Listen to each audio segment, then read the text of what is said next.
Welcome to another episode of Beyond Blueprints. And on today's episode, we have Naresh Narasimhan from Venkataramanan Associates from Bangalore. Naresh has been a stalwart of the Indian architectural space, urban design, and is also worked on a lot of projects which have been great for the society. He's from Bangalore and extremely passionate about the history of Bangalore and where the future is going for the city and also for modern India and urban spaces. I hope you enjoy the content from today's episode. And if you do, don't forget to press the share, like, and subscribe button. So, just want to start off by learning a little bit about you, your career, and how you've reached this stage in life. Just like everybody else, I studied architecture at some point. Right. That was quite long ago. This firm was started by my father, Mr. P.K. Venkataramanan, Yeah. in 1969. Right? And I joined the firm around 1985 after a slight deviation into physics and then back to architecture. Then I studied architecture after that. And then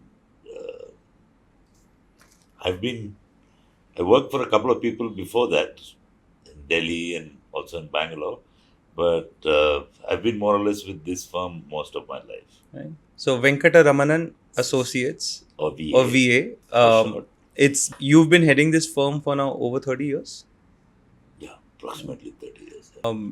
What's that journey been building up an organization like this?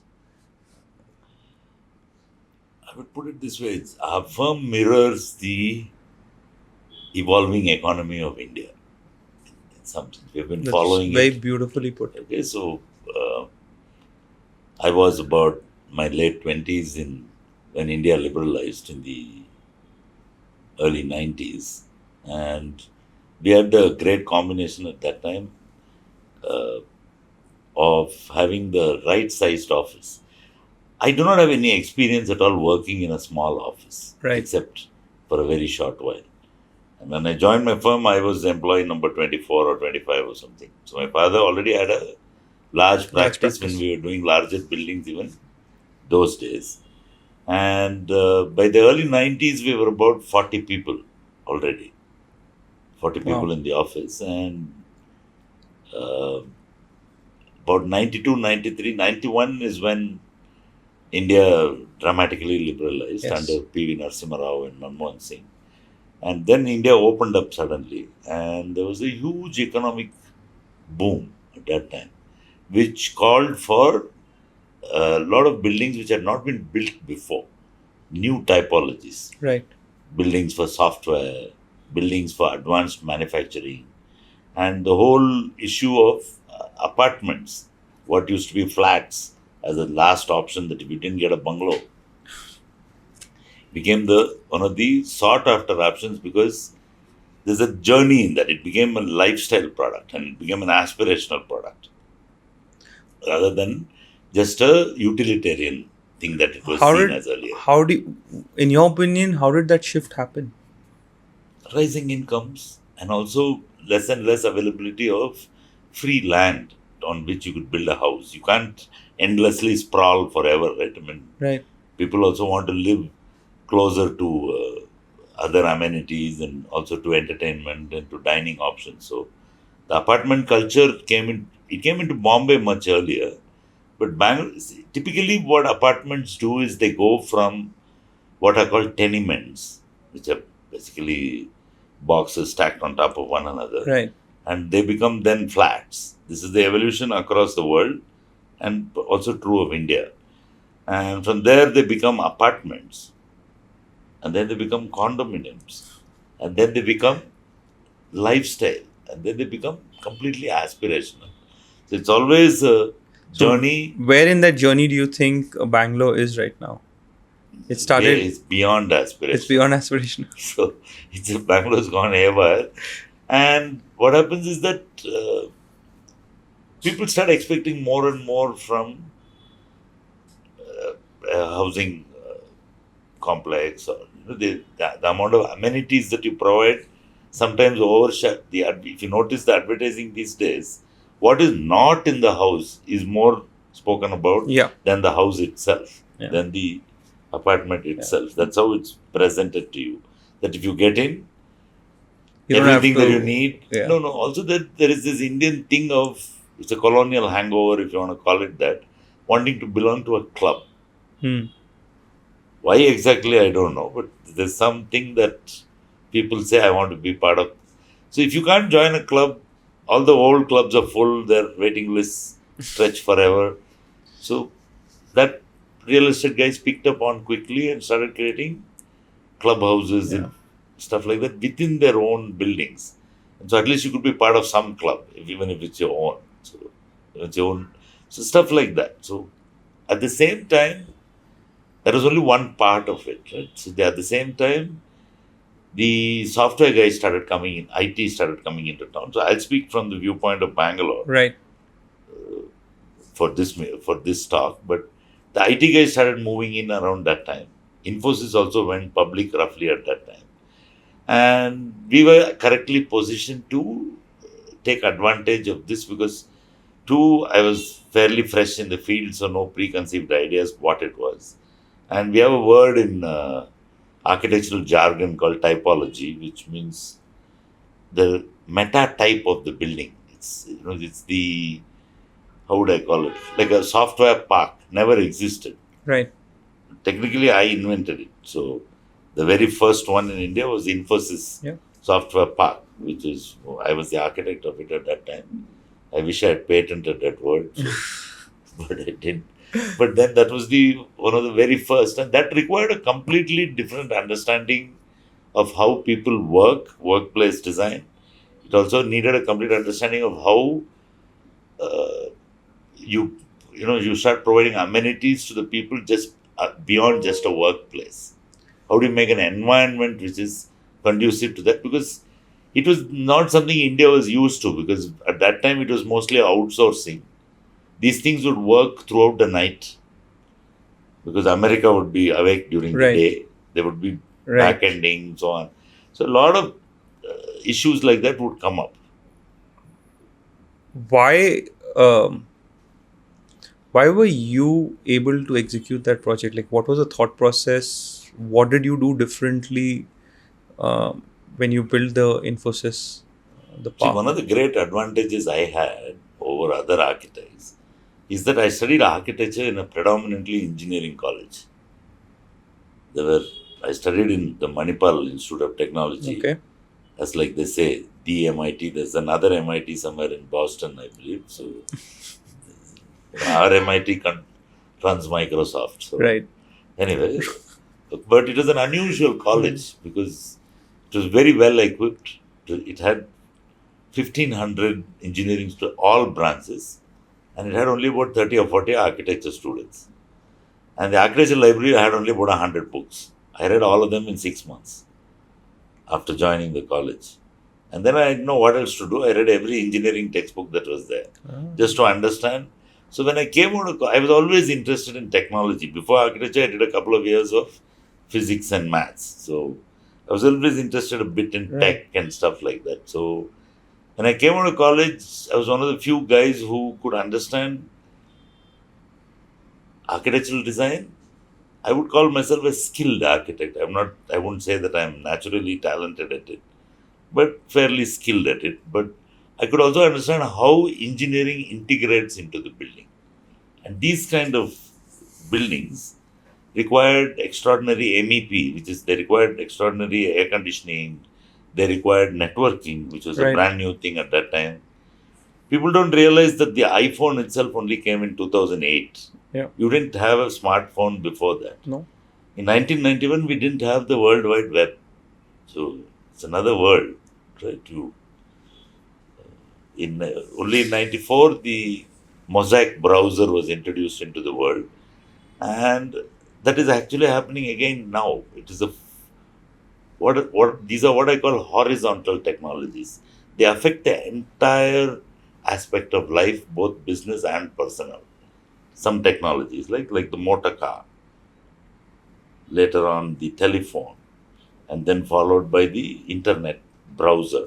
The internet was there about 10 years before the Mosaic browser came, and now the same thing is happening in front of your eyes, your generation. is seeing AI. Yeah. AI is going to affect everything. Yeah. It is already. It already has. It already is, and you're already using it. You don't even know. Your Netflix recommendation now is completely AI. Yes. So it is the. So at that time when it came out, very few people could understand how to integrate buildings with these kind of technologies in a sensible, smart and clever way. So me, I had the advantage of age on my side, and I had the advantage of experience of my father's firm behind me Right. to actually pull it off. And I think that combination, and I knew engineering, how to make It's a it, whole how to complete. integrate it. It came naturally to me. That's all. That's all I can say. Where do you see the architecture of Bangalore going? See, Bangalore Specifically, had an advantage in terms of architecture, and particularly I would give a lot of credit to a lot of them are my clients, my right? real estate industry. Uh, It's one of the few, it is probably the only post industrial city in India, in the sense that we have no smokestack legacy at all. right. Most other Indian cities that still came from manufacturing, like Bombay has a textile mill background, Calcutta is Delhi similar. has Calcutta Yeah. similar, you have, so does Delhi to a large Yeah. extent in terms of, so you have a lot of polluting industries and you have a lot of blue collar and labor as well as blue collar employment within the city. When these industries fall apart, those guys don't know, have nothing to do, and you will start creating tenement housing and slum like Right. housing because they can't really afford anything else. That happens. Bangalore, actually, we have to go back to the initial vision of the city in the 50s itself. And when Nehru was the prime minister, they decided that Bangalore is going to get all the tech industries. So a lot of people think, the joke and we think is now 65% of Bangalore city is now migrant. And most Yeah. people think Bangalore started the same time as Infosys, somewhere around 1990 or something. I But always thought the tech culture came into Bangalore from the no, early 90s. Bangalore is the oldest, it's one of the oldest cities in India. It's 487 years old this year. Yeah. And it's older than Chennai, it's older than Calcutta, and it's older than, uh, what do you call it, Bombay also. So people don't know that. It's been a city for a long time, but it always had a tech background. It always was cosmopolitan, even 100 years ago, because it was full of migrants coming in from all over the place. It's never been a one community dominating the city, one language dominating the city at any point. And most of the tech industries, the public sector, Bharat Electronics or Hindustan Aeronautics or all the Yeah. technology industries of India were set up in Bangalore Yeah. by design. And the children of those people are the ones who created the IT revolution. That's where they came from. Okay. You understand? That's the everybody thinks they started out of the blue, but it There's has a always a father. context. Yeah. There's always a historical reason. Bangalore also has the highest density of research and development institutes of any city in India. More than 100. Central government research institutes. Unusual. And more than 500 private research institutes in the city alone. Why do you think Bangalore was chosen to be this? Great climate. It had the Indian Institute of Science, which was started in 1910. It already had a technological base to take off. And the government, at that time, the new government wanted to do something. And Nehru actually says in a speech in 1962, which he gave in Bangalore, that most cities in India remind you definitely of the present and definitely, what do you say, of the present and definitely of the past. He said, but Bangalore is the only city I've seen which could be a vision for the future. And he said that in 1961 or some really long ago. Yeah. So I think they kept their word, and then that evolved into what you see. See, Bangalore's moved through many phases. In the 70s and 80s, it was more about granite and floriculture and all that. Then these IT guys came along. Then the BT guys came along. And now that has peaked now. The IT started with call centers and it moved into BPO, and now you have the magic word. Now no, that's now it's gone into Bangalore. Now only has GCCs, which are called Global Capability Centers. That means the software of the world. If something were to happen to Bangalore, the world will stop working right now. Yeah. So a lot of the data, a lot of the processing of the world's biggest corporations have all Fortune 500 corporations have a back office in the city today. Every single one. So that's a thing. But now the revolution is moving ahead. Now Where is Bangalore it is going? into two new things now. One is called aerospace technology, AT, if you want to call it that, and ET, which is energy technology, energy transition technologies. Yeah. So you're starting to see a lot of that kind of stuff coming. A lot of EV based companies, battery manufacturers, Not just that, also lots of hydrogen, Yeah. anything to do with green. energy transition Yeah. is starting to pick up here quite a bit. So it's a technology driven city to a large extent. But it also has a great cultural heart. And the locals are very, very tolerant and very accepting of people moving into the city. You mentioned something that disregarding our past screws up the future. Yeah, Do you so if you feel do that's not, happening? if you don't know where you're coming from, how will you know where you're going? You could be going anywhere. Right? If you have some sense of what is your legacy and where you came from, it allows you to create a sustainable path to a future. If you just come and say, I'll do whatever I want, it's not going to, you're not going to last very long. Do you want to talk about the Mod Institute? Mod Institute is the CSR initiative of VA. Right. It's part of the same Right. organization, but it's a non-profit.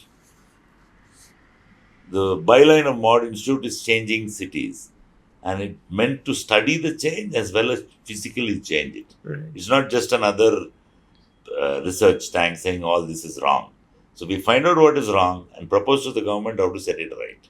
And we've had most of the time we fail, but But we've you've had a few some successes.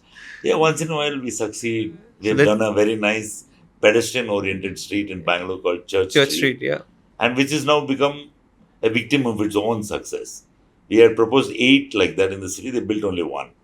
So the whole city lands up there on weekends, and a street which used to see a footfall of 40,000 people on a weekend now gets more than 1 lakh on a weekend, and the street can't handle it. It's just getting Yeah. overcrowded, and the experience is starting to. But the city is not repeating that for various reasons, whether it's political or governance. It's not happening. I hope this reaches the right audience and they start it again, because Earlier than that, we had another program called Tender Sure, which also made sure that the roads that we built had the right footpaths. The roads would last at least 5 to 10 years without any. The whole center of Bangalore, about 50 kilometers, has perfect roads and perfect footpaths. Yes. So if you hang around in the middle of the city, you think it's great. Yeah. But outside that, the whole thing just falls apart. And these are all. There's also another big sea lurking in the elephant in the room there, which is also a thing which has to be dealt with. As the city is now getting more and more affluent, people are also. There are a lot of other issues that crop up, particularly when it comes to getting permits and building the right amount and so on. So this is also. Let's come back to the Church Street project. What did you specifically do that it made it so pedestrian friendly, and why is it so great for other cities? Should other cities also be emulating that? See, most Indian cities have poor data. They even above the ground. Right. Their maps are not up to date. You cannot really find a clear map of any city even today. Right? Even with GIS technology and so on and so forth, it's still difficult to get accurate maps of the city if you want. But you get something at least these days because of GIS. But nobody in India, no city in India knows what's below the ground. Right? So what happens is that there's a huge mess of electric cables, pipes, water, internet cable, this, that, whatnot running below. And the whole thing is just a royal mess. So the reason why these roads are in bad shape, why they fall apart, is that one, the sub base is not done correctly, and two, they keep digging it up and putting cables wherever they like, doing whatever they want as the demand comes. So over time, the road quality just falls apart. So what this Tendershure and Church Street has done is to reorganize infrastructure to a world-class kind of quality where you put it in specified ducts with proper access. So 80% of the cost of the road is below the ground. That's one of the reasons people don't want to spend on it, because you can't see anything afterwards. It's gone. Right. But because of that is what the top 20% looks perfect when you go outside India. That's what people don't understand. And two, India, we don't distinguish between the word road and the word street. Right. We A don't. street is a shared space. A road is meant for vehicles. Okay. I did not know that. Yeah, what do you call a word? What is the word used? A street is a shared space. It's shared between pedestrians. It's shared between, sometimes shared with vehicles, etc. So Church Street was an unusual street, which was not a road. It was a street. It was a connected. It was not connecting any major arteries. It was a street between roads, right? Which would need, and it used to have about 60, 70 eateries and bars and so on. And the whole street had never been touched or upgraded since the British times. And it was fallen apart like really badly. So what we did was surveyed the whole thing, figured out the logic of it, and then figured out that the amount of people coming there, there were non-existent footpaths. People were walking all over the place, etc. So we took the Indian Road Congress standards. Curiously, in India, for everything there is a standard. Only thing is nobody applies it. Yep. And exactly brought it there. So that's saying minimum footpath widths, disability friendly access. The Church Street is the only disabled friendly street in the whole country. You can go there in a wheelchair, or even if you're visually impaired, you don't need anyone's help. You can navigate it by yourself. So that we forget that quite a lot of people in India have a lot of disabilities and they're completely limited in their mobility options anywhere. So Church Street is not going to solve that problem, but if you are on the street and you're disabled, Right. you're all set.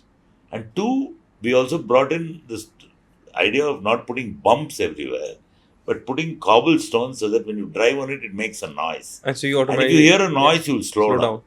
So it becomes pedestrian oriented. Right. So people walk everywhere and the vehicles wait for the people and not the other way around. Right. So these four elements, also perfectly designed stormwater systems, perfectly designed power energy systems, now and for the future. Even if a building is demolished and rebuilt, you don't have to cut that road. It's already done. And the cable is there available to you at your property. All you have to do is open it and pull the cable inside. Right. And that's how it should be. That's how it should be, really. And this is how it is outside anywhere else in a country which has all these facilities. But in India, this seems to be some huge novelty. So the street becomes instantly, the people know it. And two, and also reverse psychology starts operating in the street like that. I always like to tell the story that about 3 years back. So there you also have to understand that Indian stakeholders are very difficult people. They all have the stake in their hand with a pointy end coming at you. Right. So people are worried about the loss of livelihood. People are worried about the loss of business disruption, etc., right? So there's a lot of opposition, but we managed to take everybody along, including from the street sweeper.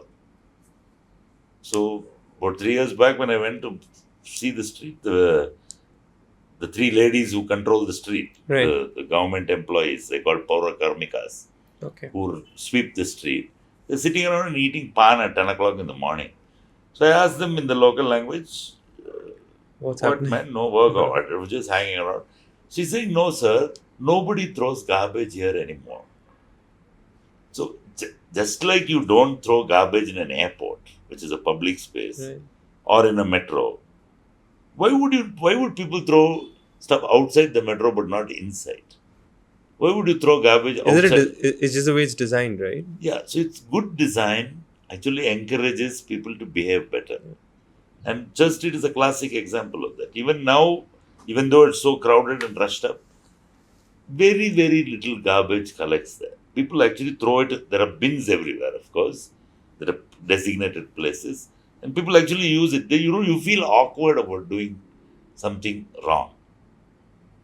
You understand? So it's a cycle. Yeah. So mod does a combination of urban design and it does a combination of what I call social design.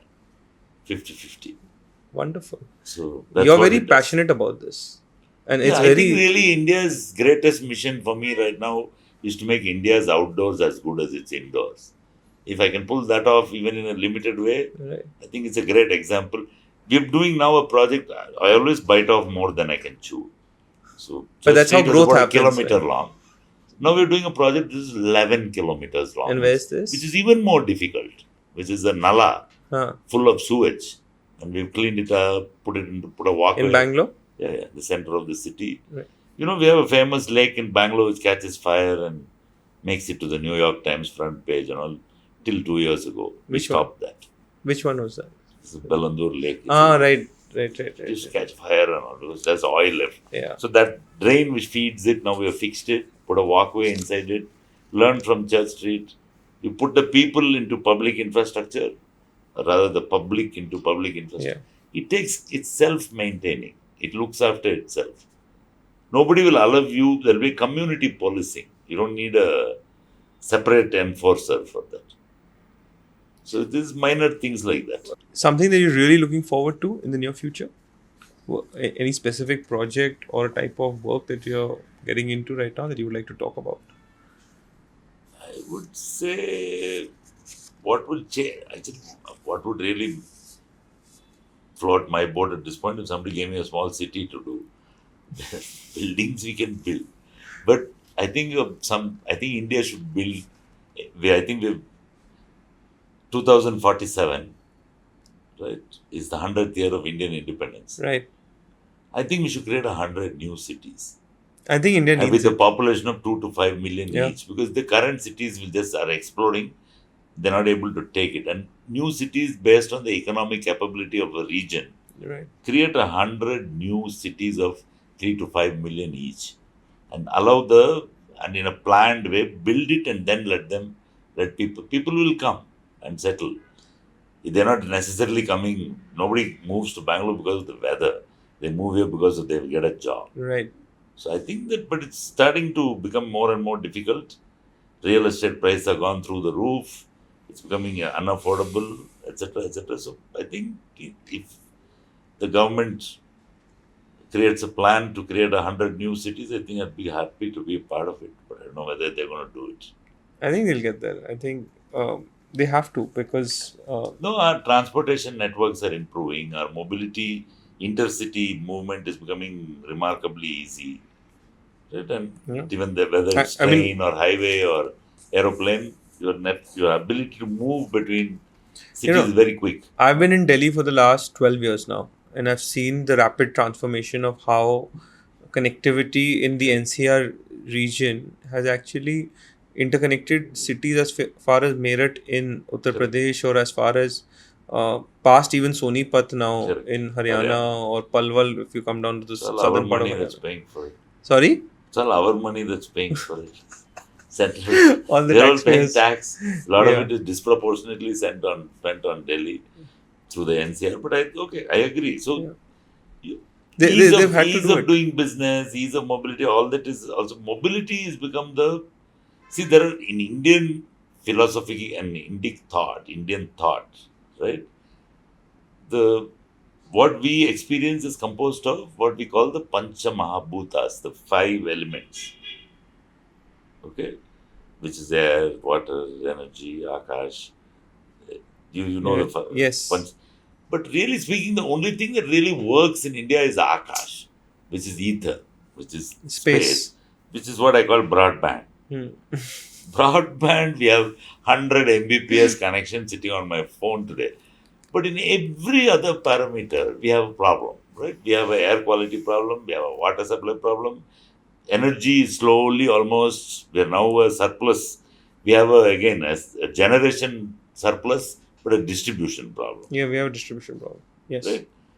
So what I would add a sixth tattva, which is remove Akash, which is not broadband is done. Replace it with mobility.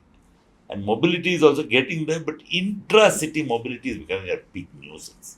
Intercity mobility is getting solved to a large extent with all this golden quadrilateral and train the networks. way road networks, airports, rail networks, the new trains that are coming in connecting cities. But intra-city is a nuisance. Still, you can't move around and internally within the city easily. But if you look at the amount of metro kilometers that this country has built over the last, let's say, Quite 15 a lot. years. Still not enough. Even if take your city, Delhi, with all the metro you have done, you got the maximum metro in the whole country.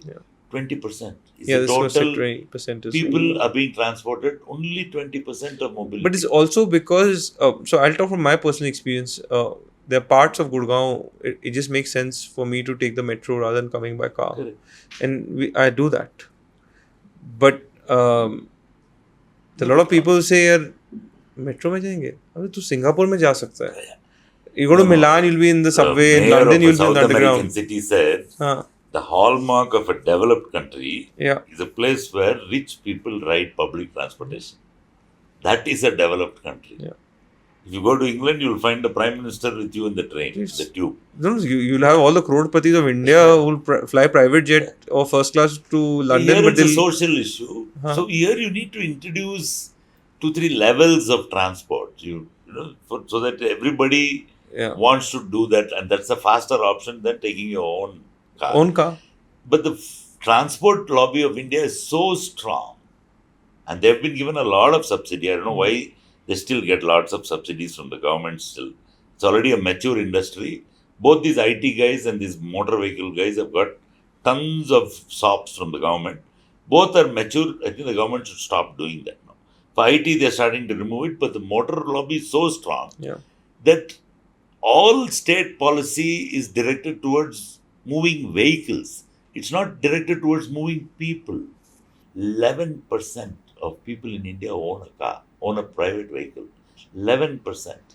That's it. Yeah. What happens when it reaches 20, 25, 30%? Already they are unable to do anything. Imagine if it just...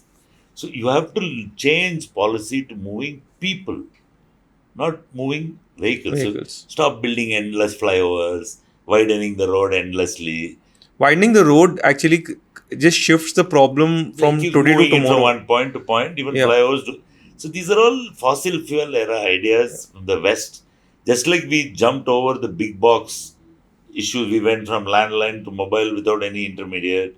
We went from kirana shopping to online shopping without the big box. India has this thing of leapfrogging some tech. We have to, same way in mobility, we have to leapfrog and not make the same mistakes that the West has made and not just slavishly copy it. Right. But there are a lot of people talking about it, but still the government it's a dinosaur, it's an elephant. It takes slow time to respond. So thank you, Naresh ji, for your time and for coming on the show and for the wonderfully enlightening conversation. And I hope you enjoyed this conversation with us.